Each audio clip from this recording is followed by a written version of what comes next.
Okay, so there's a lot of Batman TV shows out there. Like, a lot.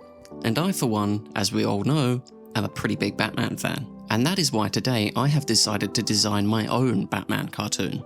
That's right, I've got character designs and I've got a story to go along with it. So let's not waste any more time and jump right in. Yeah! Okay, so just to start with Batman here, of course, I think I should start by saying that I am trying to create something that is different and unique to what's come before. However, of course, in saying that, it's not like I haven't taken any inspiration from previous designs and previous stories. And I'm sure that all of you will see that in just how I put my designs and my story together. And with Batman here, I think you'll see some of that inspiration come through.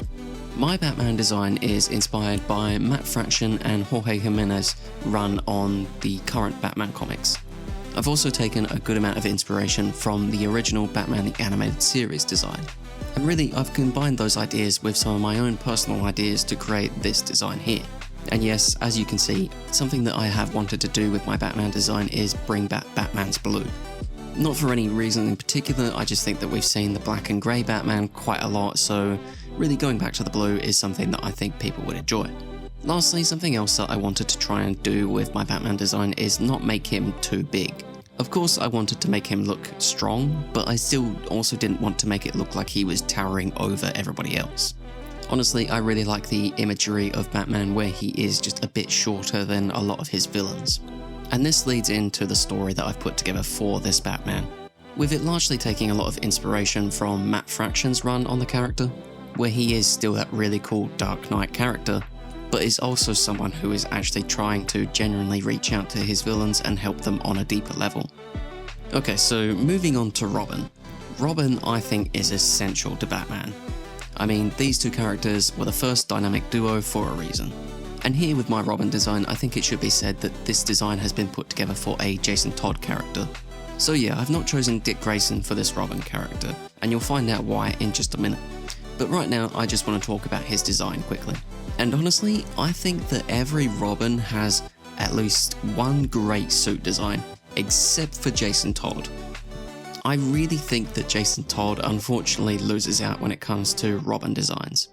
Largely just due to the fact that I think that a lot of his Robin designs have been pretty lackluster, and so I've tried to fix that a little with my design here today. And with this Robin design, I've tried to go against Batman's colours a little. I've given Bruce a very vibrant blue. And so to go in contrast to that, I've given Jason some very dark reds and some very dark greens. And just on the topic of the colours I've chosen for this Robin design, I think I should say that I've been very inspired by the colours of Robin Hood. Just due to the fact that I've remembered that the original Robin character was named so for Robin Hood and not the bird. And lastly, just on the topic of the design briefly, I think I should say that I have made Jason very short and stocky. Now, in terms of the story that I've put together for this Robin, it would have to be something very akin to what happened in the original comics. However, this time he isn't Batman's second Robin, he's his first Robin. Largely just due to the fact that I think it's more interesting to go with a Robin character who has a very sort of different origin story to Batman.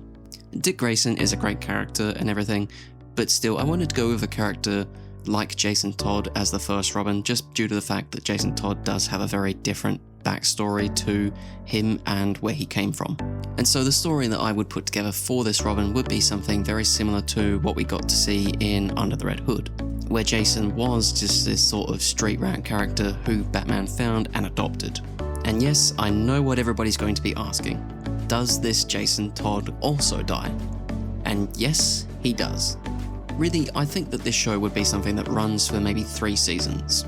And in that run, I would probably kill Jason at the beginning of season 2, which would then lead us into a sort of loner Batman story, where we see that without Robin, Batman is pretty unhinged and pretty vengeful, which wouldn't last forever, of course, because then I would lead us into the latter half of the second season by introducing Tim Drake as the second Robin.